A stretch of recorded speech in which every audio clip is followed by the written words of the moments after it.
Hey, good morning, guys, or afternoon. Got another day of notes. I want to talk to you today about the types of governments. There are a whole bunch in the world out there, but we're only going to really focus in on six.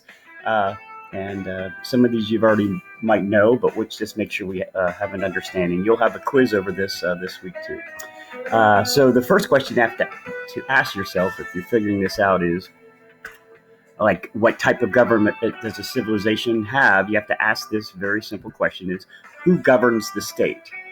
So, in other words, who's in charge of the civilization, the state, or the country that you're looking at? Is it one person? Is it a bunch of people? Is it the people themselves? Okay, so let's just dig in no specific order. The first one we're going to look at is an oligarchy, and this is where a small group of people hold power.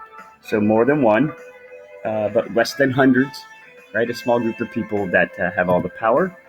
The group gets their power usually from military strength, wealth, or social status. Um, and they usually quite often get their power by taking it because they have this wealth or this military power.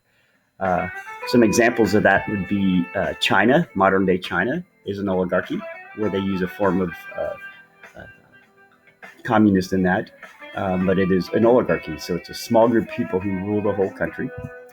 And then another example is Sparta, which we just learned about yesterday, where they had two kings and like 28, a council of 28 people, small group that led the country. Okay. And they make all the decisions. People can't vote, anything like that. Okay.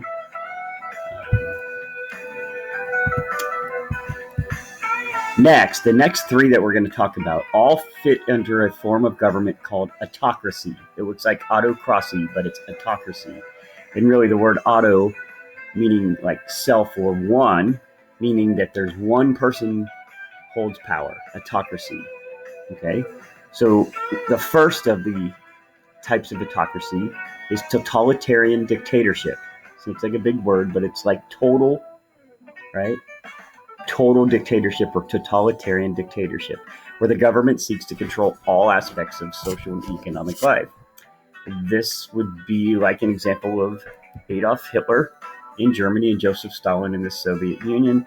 And in this situation, the dictator almost always comes in with military power, forces their way in, kills everybody that's against them, and then they completely control the newspaper, the religion, the jobs. They tell you what job you're going to have, how much money. Typically, they get rid of religion, or they tell you what religion you have to be, but they just control every aspect of your life. Not a great place to live because the people have no voice and no say. And if anyone speaks out against the government, they're usually put in jail or put to death. Okay. Another form of autocracy is called an absolute monarchy.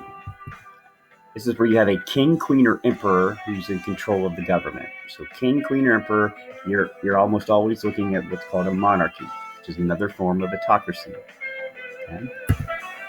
The power is usually inherited or passed down from family members. So it's usually the oldest son. So if you're the king, your oldest son, firstborn son, will become the next king. And if there's no son, then it will usually be to the next oldest male in the family. And there are some situations where females became queens, okay? And so it might get passed into the female of the family. Examples would be King Hammurabi back in Mesopotamia, or the King of Saudi Arabia today. King of Jordan also in Africa. These are places that have kings, okay? Another kind of strange one, which is also an autocracy, meaning there's one person in charge, is called a constitutional monarchy, where there are kings, queens, or emperors, but they share their power with elected legislatures or elected officials. This one's kind of strange because really the kings and queens really have very little power. Generally, the kings or queens are nothing more than just figureheads. They're just there to kind of show the tradition of having a king or a queen or an emperor, but they really don't do anything. It's the elected officials, the legislators, that make uh, the decisions. So an example would be in Japan, or even probably more popular one is in Great Britain, which is also England. So there's the Queen of England, right? Queen Elizabeth, and she's been queen for quite a while, but she doesn't make any of the decisions on the country. But she's definitely their queen, and they definitely looked up to her and respect her. And if she wears some new outfit, all the women in the all of England want to wear it because they look up to her. So they keep the tradition of having a king and a queen, but it really they don't make the decisions. That's a constitutional monarchy. So three autocracies is dictatorship, absolute monarchy, and constitutional monarchy. Then there are two kinds of democracy.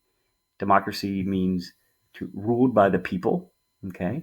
And first example of this was in Athens, started by a guy named uh, Cleisthenes, and he created what was called a direct democracy, where people vote on all the issues. So people directly create, write, argue, and vote on the issues.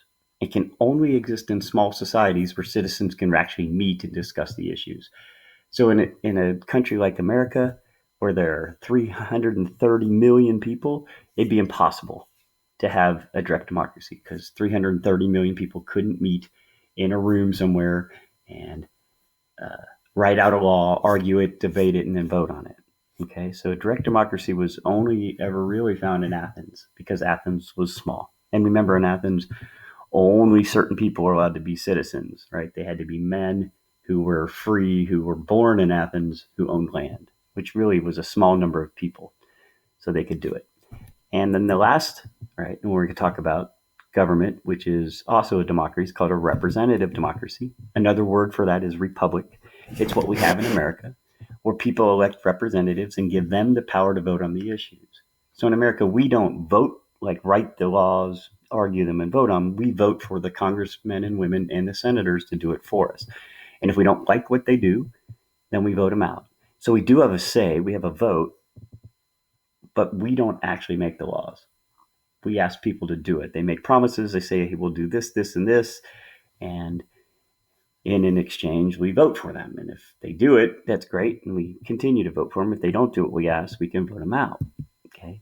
So ancient Rome was the first to have a republic, this idea of voted representatives. And then we're also an example of that, the United States. So there you have it, 6 types of governments: an oligarchy, a totalitarian dictatorship, a absolute monarchy, a constitutional monarchy, a direct democracy, and a representative democracy. Hopefully this has just been a good, quick little example of these things, and I hope they stick in your head. And I also hope you have a great, great day. See ya.